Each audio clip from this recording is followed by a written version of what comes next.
வணக்கம். இந்த வீடியோவில் நம்ம எக்கனாமிக்ஸில் நிதிக்குழு தலைவர்கள் அதோட ஷார்ட்கட் நம்ம ஈஸியாக எப்படி ஞாபகம் வச்சுக்கிறது அப்படின்னு பார்க்கலாம். டிஎன்பிஎஸ்சியில் பல முறை இந்த கொஷின்ஸ் அப்படிங்கிறதே கேட்டிருக்காங்க. ஸோ மொத்தம் 16 நிதிக்குழு தலைவர்கள் இருக்காங்க. ஸோ அதை ஈஸியாக நம்ம எப்படி படிக்கிறது அப்படின்னு பார்க்கலாம். ஸோ ஃபர்ஸ்ட் தலைவர் யார் அப்படின்னு கேட்டால் நியோகி கேசி நியோகி அப்படிங்கிறவர் தான் நிதிக்குழுவோட முதல் தலைவராக இருந்தார். கேசி நியோகி 1951 ஸ்டார்ட் ஆச்சு. ஸோ அந்த இயர்ஸ்லாம் நம்ம அப்புறமா பார்த்துக்கலாம். ஸோ ஃபர்ஸ்ட் நியோகி அப்படிங்கிறவர். ஸோ அதுக்கப்புறம் நியோகிக்கு ஃபர்ஸ்ட் நம்ம சந்தனம் வைக்கணும் அப்படின்னு ஞாபகம் வச்சுக்கலாம். சரிங்களா, சந்தனம் வைக்கணும். ஸோ இரண்டாவதாக சந்தானம் அவர்கள். ஸோ இரண்டாவது நிதிக்குழு தலைவர் சந்தானம்.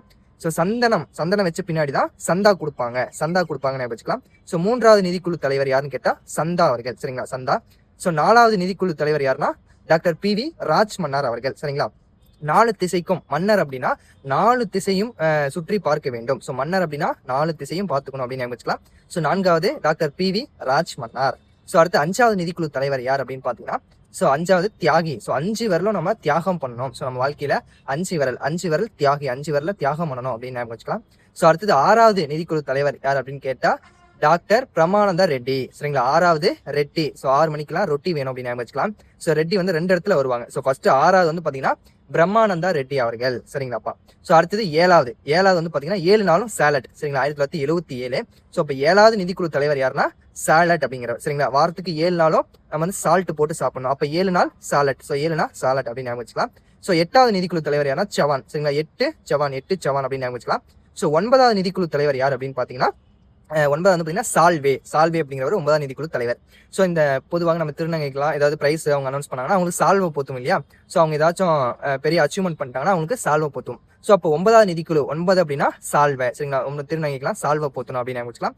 ஸோ 10னா பந்து. சரிங்களா, 10 அப்படின்னா பந்து அப்படின்னு வச்சுக்கலாம். ஸோ ஈஸியா வந்து பாருங்க 10 அப்படின்னா பந்து அப்படின்னு வச்சுக்கலாம். ஸோ அடுத்தது 11வது நிதிக்குழு தலைவர். சரிங்களா, 11னா 1. ஸோ இந்த ஆட்ட ஒருத்தர் உட்காரணும், இந்த ஆட்ட ஒருத்தர். அப்ப குஸ்ரோ அப்படின்னு சொல்லலாம். ஸோ தெலுங்கு நம்ம குஸ்ரோ அப்படின்னு சொல்லலாம் உட்காரத்துக்கு. ஸோ இங்க ஒருத்தர் 11 1னா குஸ்ரோ அப்படின்னு வச்சுக்கலாம்.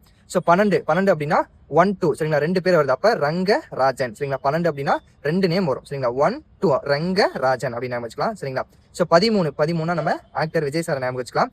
ஸோ ஒரே ஒரு ஆக்டர் 1 அப்ப 3 விஜய் அப்படிங்கிறது 3 எழுத்து. ஸோ அப்போ 1 3னா 13 விஜய் கெல்கர் அப்படிங்கிறவரு 13வது நிதிக்குழுவோட தலைவர். ஸோ அடுத்தது 14 வந்து பாத்தீங்கன்னா டாக்டர் YV ரெட்டி வருவார். சரிங்களா, 14வது நிதிக்குழு தலைவர் டாக்டர் YV ரெட்டி வருவார். ஸோ நம்ம 6வது வந்து பாத்தீங்கன்னா பிரமானந்த ரெட்டின்னு பார்த்தோம்.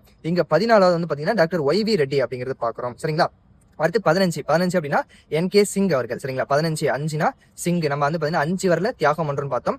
15 அப்படின்னா சிங். சரிங்களா, ஒரே ஆளு 15 அப்படின்னா சிங். ஸோ 16வது நிதிக்குழு தலைவர் யார் சார் அப்படின்னு கேட்டா அரவிந்த் பனகாரி அவர்கள். சரிங்களா.